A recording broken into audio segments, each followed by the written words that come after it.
Jaaqoob Gedleeksi Zuumaa hidha cima ji'oota 15 gaggabsanii wayinni darbatan maal balleessi oduu alaa keessa xiinxalaaf filanne jirra waxabajji 30 bara 2021 guyyaa roobii guutuun oduu har'a kunooti.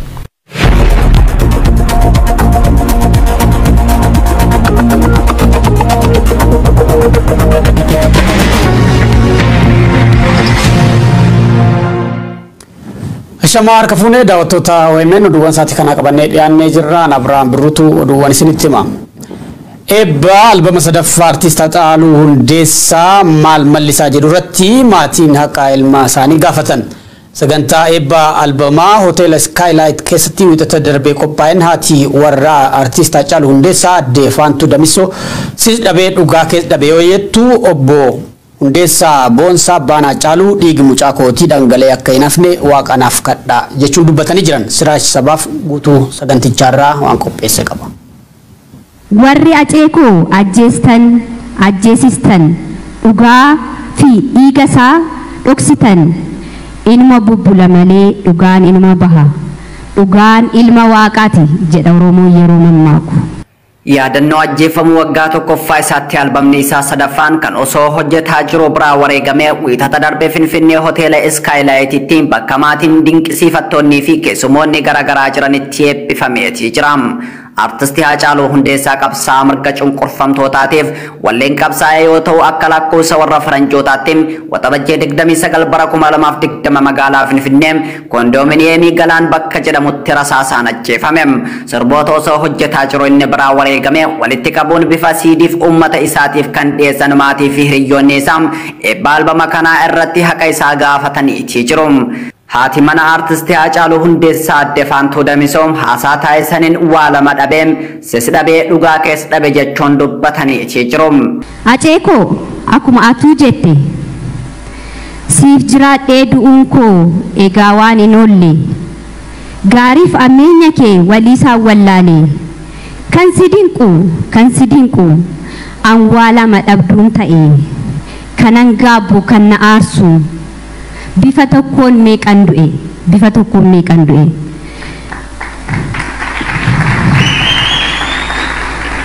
eeyyen Aceekoo bifa tokkoon waa lama dhabduun ta'e sis dhabeen dhugaa keessa dhabe. Itti fufuun kan jedhan Aadde Faantuu Damisoo ati anaaf ijoollummaa kootiin mana barumsaa kootiin beekaa kootiin jiruu kootiin waa hunda kootiin namni kana dhabe akkamiin jiraachuu danda'a jechuun gaddaa fi gadadoo keessa jiran himaniitii jiru. Acee maarlee akkan maaliin si madaalu maaliin si ibsu ati anaaf ijoollummaa koo mana barumsaa koo beekaa koo jiruu koo waan hunda kooti namni kana hunda dhabee akkamiin jiraachuu danda'a gaafii deebiin qabu. Waa'ee dubartii yeroo Haacaaluun ajjeefamuu bira jirtus yoo dubbatan Aadde Faantuu Damisoo haacee dhugaan kee mucayyoo si bira jirtuuf Rabbi bira jirtiin kan si nyaates isima kan si nyaachises isima jechuun ergaa dabarsaniitii jiru. Dhugaan kee waaqaa fi mucayyoo si bira jirtu qofa bira jira. Kan si nyaattes kan si nyaachistes ishuma.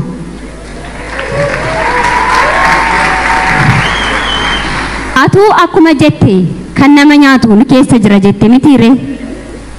Aceekoo ati hin duune hin duutus kan du'e warra si ajjeesne jedhanii yaadan seenaa hin qabne warra garaadhaaf buludha.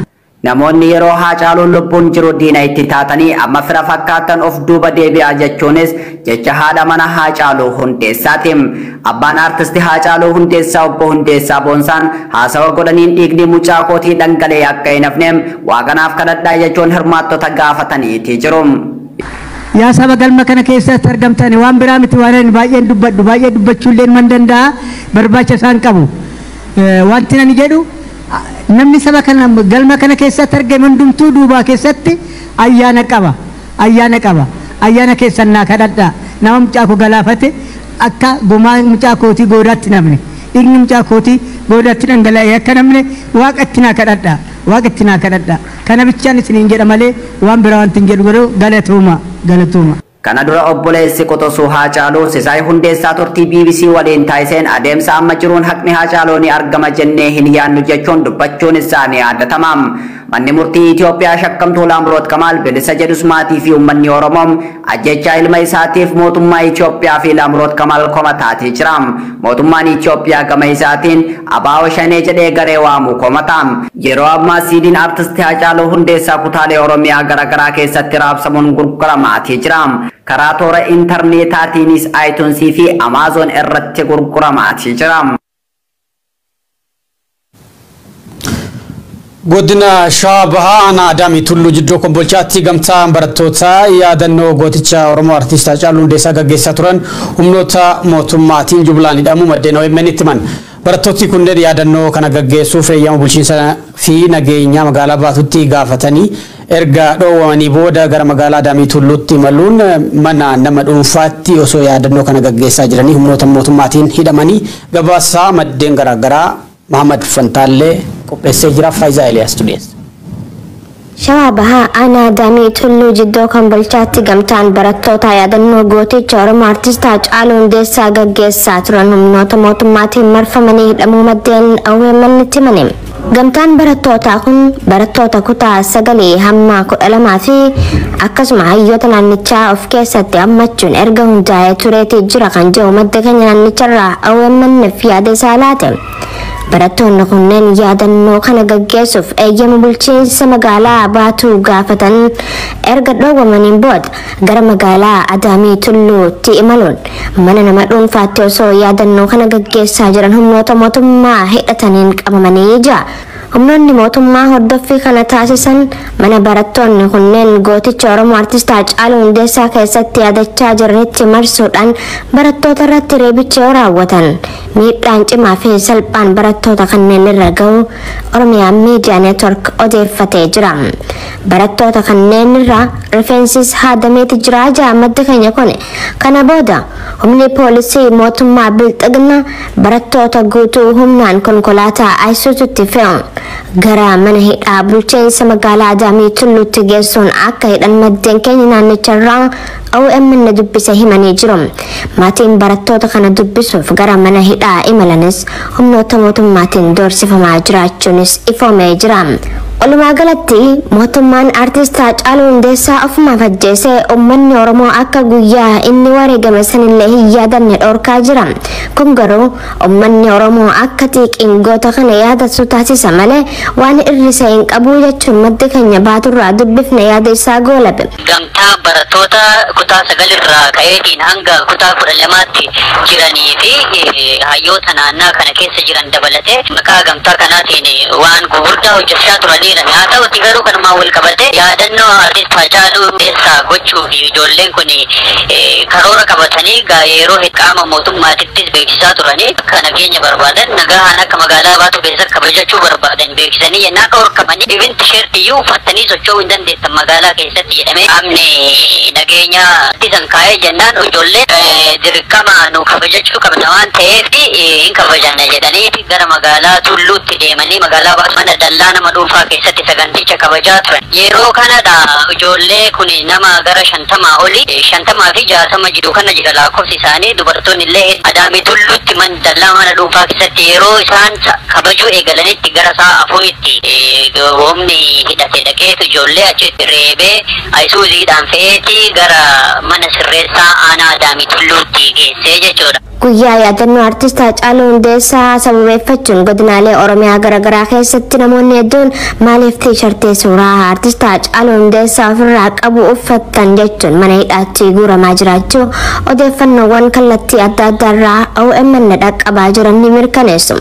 Xumura irratti odeeffannoo erga istiidiyoo seenee dhaqqabeen gamtaan barattoota magaalaa Baatuu irraa humnoota mootummaatiin mana hidhaa galfaman kunneen guyyaa har'aa waxabajjii 30 bara 2020 takka waaree booda hiikamanii jiraachuu OMN itti himanii jiru.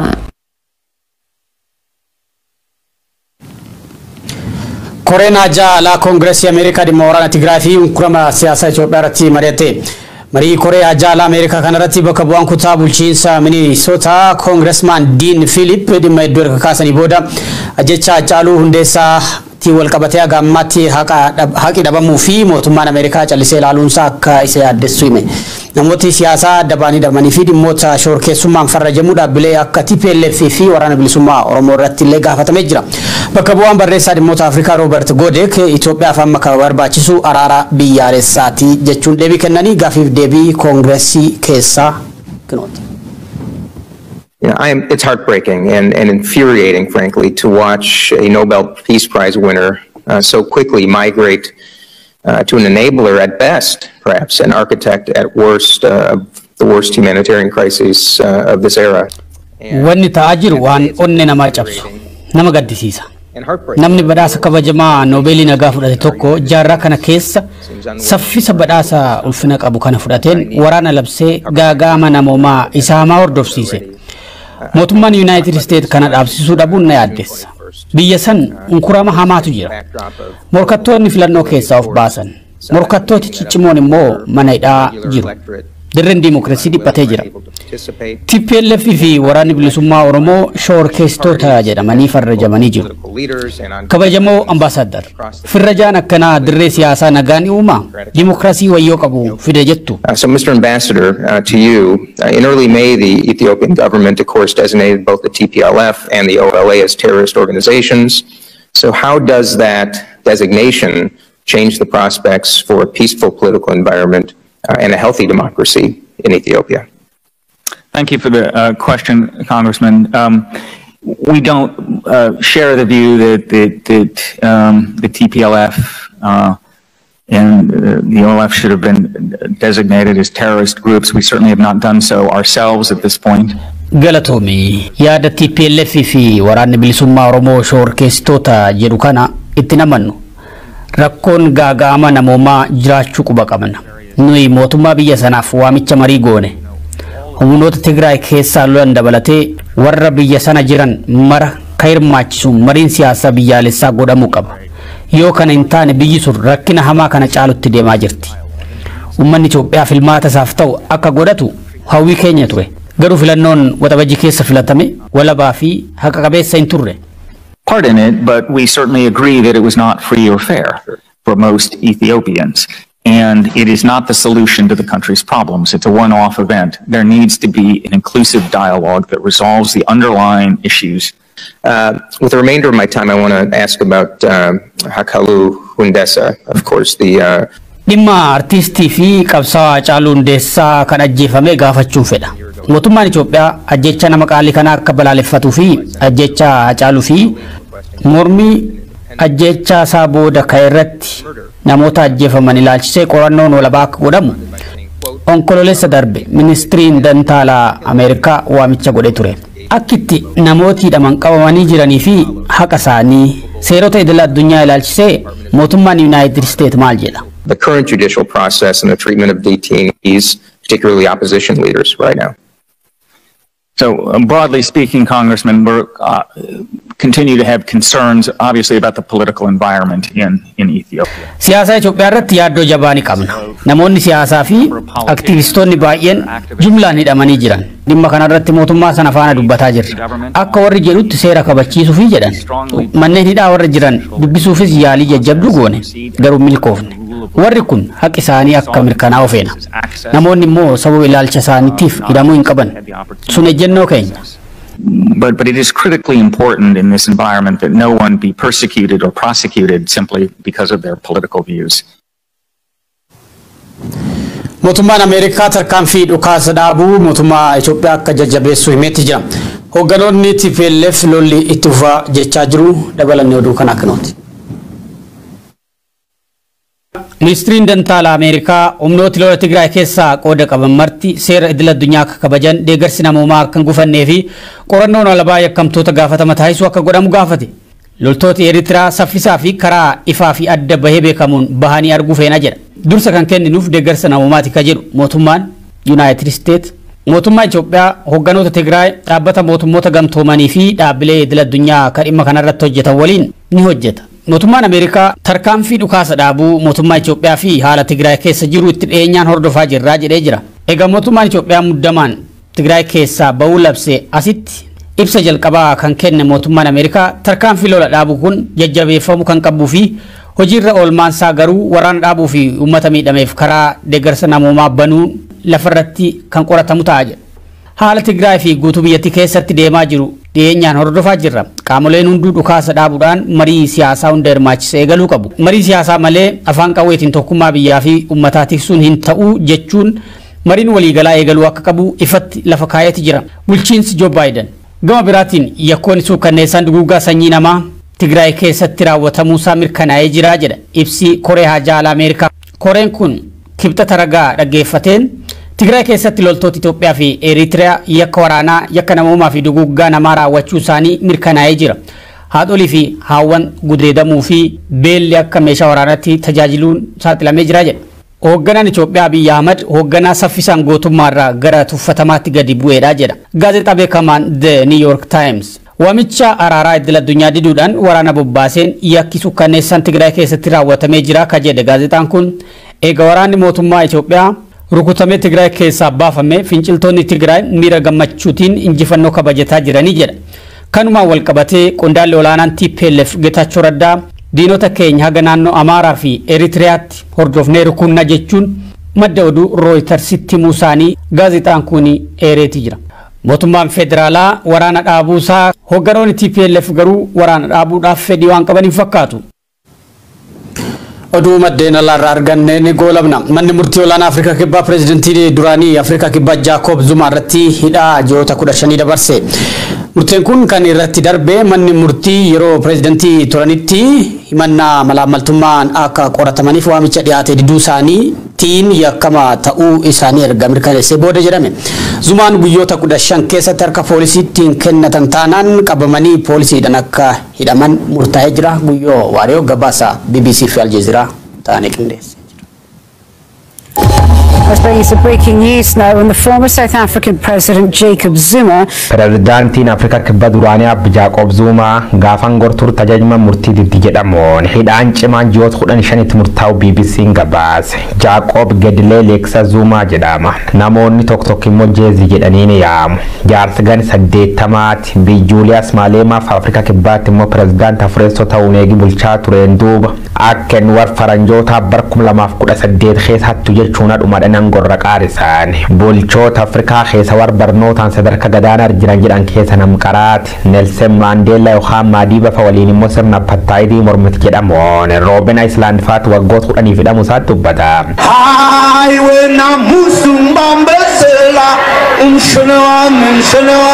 Manni murtii olaanaan Afrikaa Kibbaa pireezidaantii duraanii kanaaf Jaakob Zuma gaaf pireezidaantii turtimati malaamaltummaa sirra banamee manni murtii siyaamnaan dhufu diddi jechuun hidha cima ji'oota 15 yookaan waggaa tokkoof ji'a 3 murteessu weenni galchan. Galmeen aangoonam kanata pireezidaantummaa isiin bar 2018 keessa xumuramtimatti dunguutamte afaan godaan namooti daldala gugurdoon abbootii siyaasaa waliin ta'uun adeemsima murtii biyyattii irra dhiibba'uum jechuun himachaa turan. Amma manni murtii yaamichi gaaf dhiyaateef turkeessa marro takkoof dhiyaate achiin booda jajma murtii fudhachuu diddi jechuun biyyee kaan qorannoo yakka taabbaan langa Johannesburg Reemaan zoondootiin hoogganamuun manni murtii ergiddugala akka galtuuf gaafatamee jedhan tanaan Abbi Jaakob Zuma buufata poolisii dhaqarka harka kennatuuf guyyaan 5 qubarka kennamuufiin guyyaa kennam kan keessatti harka kennachuu baannaan ministeerii poolisii akka to'annoo jala oolchetti murtaa'ee jedhan. Investigating charges that he allowed the plunder of government coffers during his 9-year term. Miseensi mormituu paarlama Afrikaa Kibbaa keessa gareen Julius Malema EFF jechuun Economic Freedom Fighters jedhamuun beekamta hattu malaamaltummaa lumme baafti jetteen arrabseeti. Inni ammoo annam qulqulleecha wamshaa hin dhugbutadhu malee waman balleessin jechuun wakkate qabaa dhaqanii dadhaban. Dureen paartii mormituu Afrikaa Kibbaa EFF jechuun Economic Freedom Fighters Julius Selo Malema yeroo baay'ee yaa'ii paarlama Afrikaa Kibbaa jeequun pireezidaantii biyyattii duraanii kan Jaakob Zuma arrabsuun beekama. This is the man who knowingly had sex with an HIV positive woman and later explained to court that shower will lessen the chances of contracting HIV. Gare maalema ka parlama keessa yoo laalan qeencaa muraasa immoo paarlamaan Afrika kibboso sankee jiraachuu baatanii paarlama Itoophiyaa faan garaagarummaa hin qabne dubbata. EFF yookaan Economic Freedom Fighters miseensi paarlama Afrika kibba ka paartiin biibulchita Africa National Congress dhuunfatti keessa parsantii yookaan harka jancaal hacuuca warroota adiin bara apartaayidii war gurraachirra godhaa turan haaloo ba'uuf walitti qabamtu fakkaata. Arrabsoo qofa osoo hin taane boksiif teessuun paarlamaa guurratte guyyuun feessi baafat isaan lolaan dubbiin qiyaamaa jedhu.